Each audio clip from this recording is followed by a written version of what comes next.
Accra woke up today to the kind of news that instantly touches the daily lives of ordinary people.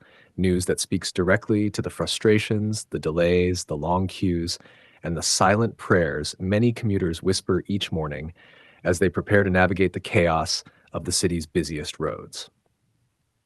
The Ministry of Transport has officially rolled out new buses along four of Accra's most heavily used corridors, a move that promises relief, transformation, and renewed hope for millions who depend on public transport to power their everyday routines. And as simple as new buses may sound, the story behind this deployment and the future it hints at is much bigger than most people realize. Before we dive deeper into today's update, take a moment to like, share, and subscribe to the channel. Your support is key to helping us grow and reach more viewers like you. Don't forget to hit the notification bell so you never miss out on exciting updates. For years, commuting in Accra has been a test of patience and endurance. Anyone who lives in the city knows the all too familiar scenes.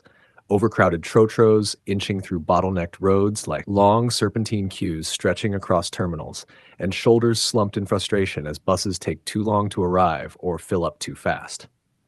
Traffic builds so quickly that what should be a simple 20-minute journey can easily triple in duration. Workers race against time, students risk missing first lessons, and traders often lose precious hours that could have boosted their earnings.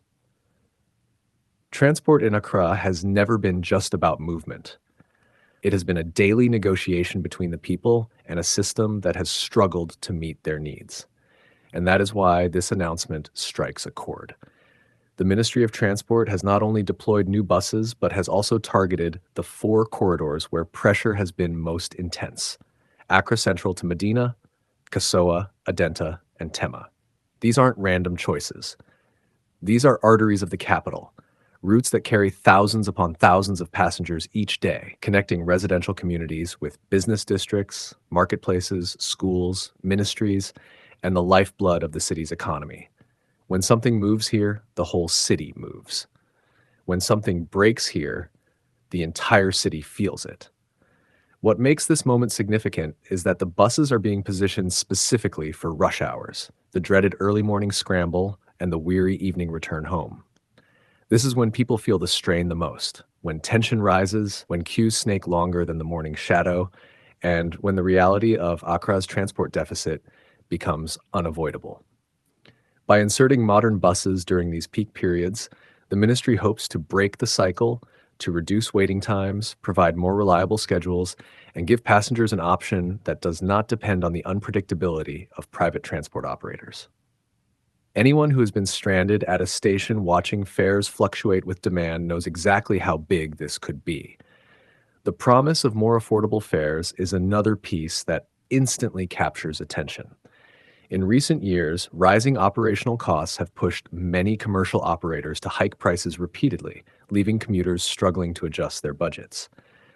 A government-backed alternative introduces competition, and competition often forces the market to behave more fairly. For the average worker whose salary doesn't increase as quickly as fares do, this single change could bring real financial breathing room. But more than affordability, people are looking at comfort and safety. These new buses are reportedly modern, cleaner, and better managed. The hope is that commuters won't have to squeeze into overloaded vehicles or worry about reckless speeding just to make up for time lost in traffic. A calmer, more predictable ride might seem like a small upgrade, but for someone who spends 2 to 4 hours on the road every weekday, it can dramatically improve mental well-being, productivity, and overall quality of life. Environmental benefits sit quietly in the background, but matter more than many acknowledge. Accra's roads are clogged with countless smaller vehicles, troskis, taxis, ride-hailing cars, all contributing to emissions that harm both health and the climate. A well-functioning bus system naturally shifts the balance. Every full bus represents dozens of cars removed from the road, easing the burden on the environment and the city's fragile air quality. It's the kind of long-term improvement that transforms a city one decision at a time. Still, while excitement is building, there is also caution, and understandably so. Accra has seen transport initiatives rise with fanfare only to crumble under mismanagement, poor maintenance, or lack of funding. So residents are hopeful, but they are also watching.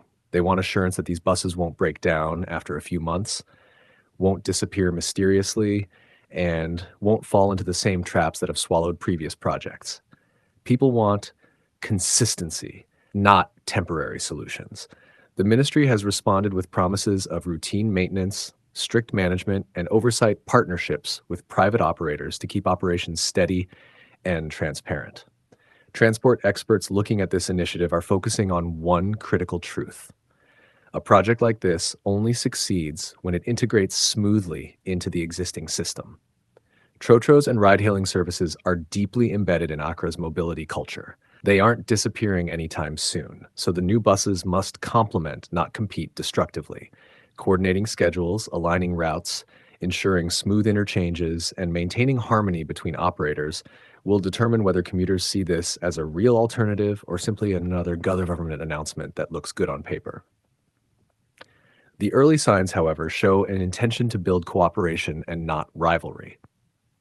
And then, beyond the buses themselves, lies the bigger picture, a government vision to modernize public transport. The plans for dedicated bus lanes could be game-changing. Dedicated lanes mean faster travel times, fewer delays, and a transport system that feels organized rather than chaotic.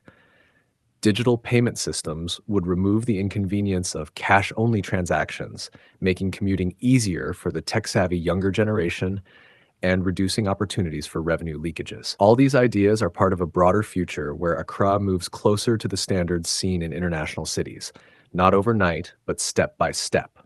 For now, though, the introduction of these buses is a symbolic and practical start.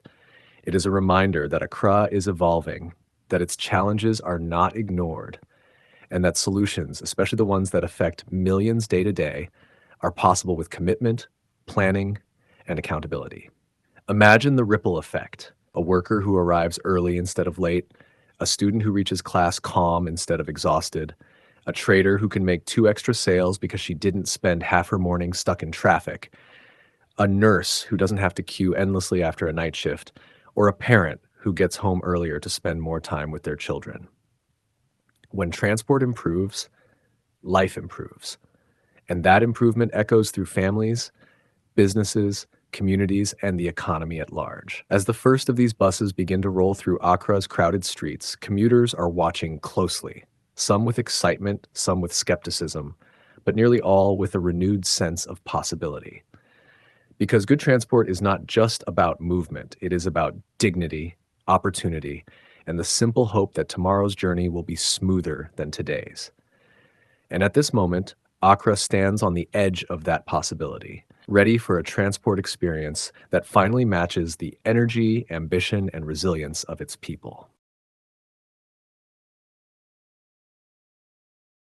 If today is your first time watching this channel or you are returning to this channel for the exciting content, please subscribe to the channel for more educative and developmental projects across Ghana and Africa as a whole. Do you want to know about the state of a project in Africa? Then make sure to like and comment the name of the project you would like us to talk about and its current state.